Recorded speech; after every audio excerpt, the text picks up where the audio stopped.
Artis pemeran Ronal Surapradja membeberkan alasannya mengundurkan diri dari klub sepeda motor The Prediksi.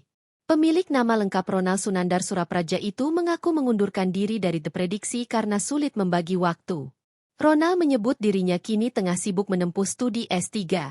Ia pun masih memiliki bisnis dan menjalani syuting di 2 stasiun televisi sekaligus. Saya mengundurkan diri. Saya mengundurkan diri karena memang untuk membagi waktu kuliah S3 itu luar biasa. Mengurus bisnis, masih ada syuting juga di 2 stasiun TV. Jadi, lagi susah, bagi waktu. Ungkap Ronal Surapradja dikutip dari YouTube Trans TV Official, Jumat, 1 Agustus 2025.